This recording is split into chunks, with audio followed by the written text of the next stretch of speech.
Overconfidence in video games is a slow and insidious killer, but if you've been spending as much time as me in the lands between recently, you've likely found it's the complete opposite in Elden Ring. Fresh from murdering the latest in a long line of monstrous demigods, your confidence at an all-time high. It never takes long for the game to lovingly pull a huge slice of freshly baked and scalding hot humble pie out from the oven and throw it directly into your face. Now, getting regularly annihilated by bosses in Elden Ring, well, that's to be expected, innit? It is a Souls game, and this isn't my first Eldritch horror rodeo, and look at this.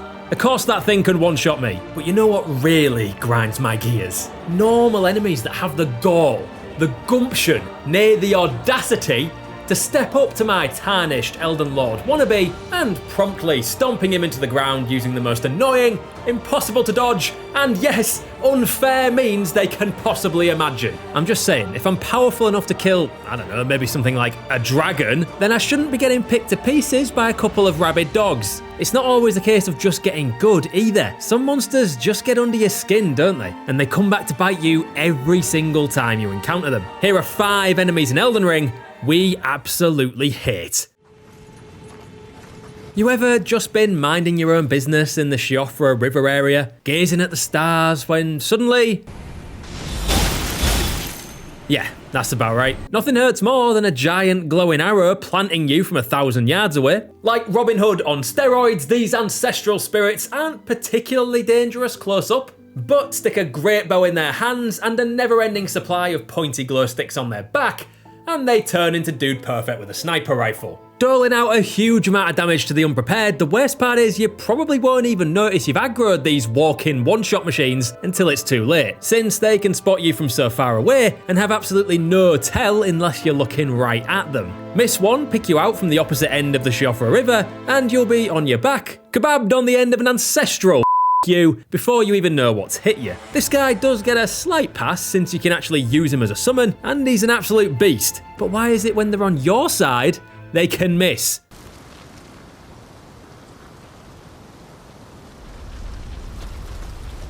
You're going to face a lot of messed up stuff out in the lands between, but I don't think I've ever noped out of a fight faster than when these tanks with anchors for arms try to take a swing at me. Not only do they hit with all the force you'd expect from a runaway train with scythes attached to the front, but you have a lot more to deal with than just their maniacal mechanics. If you've got range, they can be dealt with a little easier, but if you're a melee build, that means getting up in their gruesomely grabby grill to take them down. Get too close at the wrong time, and they'll pull you into the worst hug of your life, likely one-shotting you in the process. If you're into that kind of thing, you can use one of the abductor virgins down in the Academy of Ray Lucaria to teleport you all the way to Volcano Manor, but you're a braver Tarnished than me.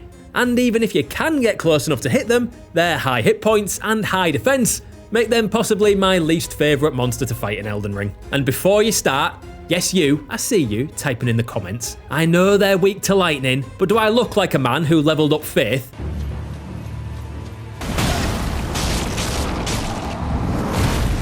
While we're on the subject of things that make you wonder whether you should have spent more time down your local church as a young Tarnished, can we talk about the finger creepers? You'll probably have run into these hand crabs exploring the Carrion Manor in Liurnia of the Lakes. And look, I know they're weak to fire. I know they're not really that hard to beat, especially one-on-one, but I just can't get to grips with this attack pattern. How is a literal hand beating me to death? Even in a game that has you fighting eldritch abominations from other dimensions, it's the massive hands that give me the creeps the most. They're way too quick on their feet, or fingers, I guess. And if you don't have anything that can deal fire damage, and again, especially if you're a melee build, these walking hands pack a bit of a punch. There's a weird surrealness to these many-fingered foes that triggers that primeval part of your brain that tells you to run away as fast as you possibly can. Cue panicked dodge rolling, desperate healing, and constant dying at the hands of what are essentially, at the end of the day, just hands.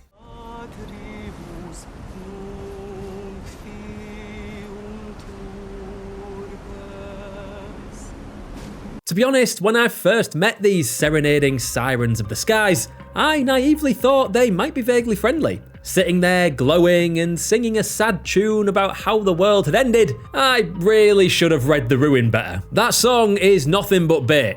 luring you into a false sense of security, singing softly along as melancholy stirs your tarnished soul, only for the harpies to promptly stop gently singing and instead try to tear out your insides while screaming at you. I appreciate it's not pleasant to be screamed at, especially from a close range, but come on. Would it really be enough to kill you? As if that wasn't enough, they can fly, which means they're hard to hit if you're lacking in the ranged weapon department, and they flick poison at you with their wings for good measure. At this point, this video is more of a melee build support group.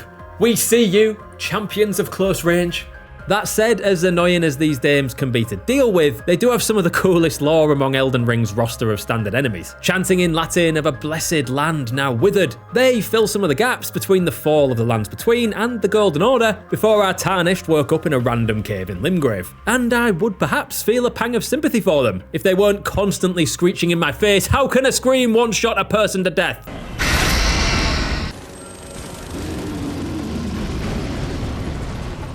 As if we could end on anything else. I fear no man.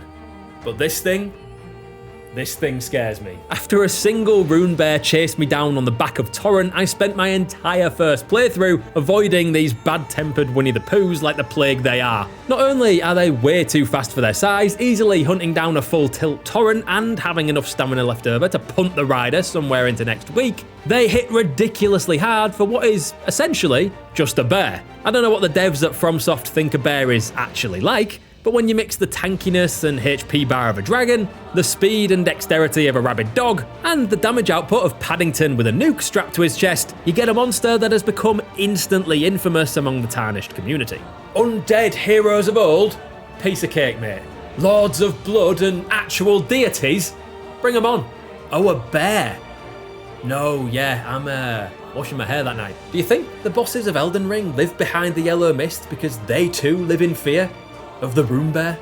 So there you go, 5 run-of-the-mill enemies in Elden Ring that we hate even more than the bosses. Let us know which standard enemies caught you off guard down in the comments. Click that subscribe button if you want to see more videos like this, and we'll see you out in the lands between.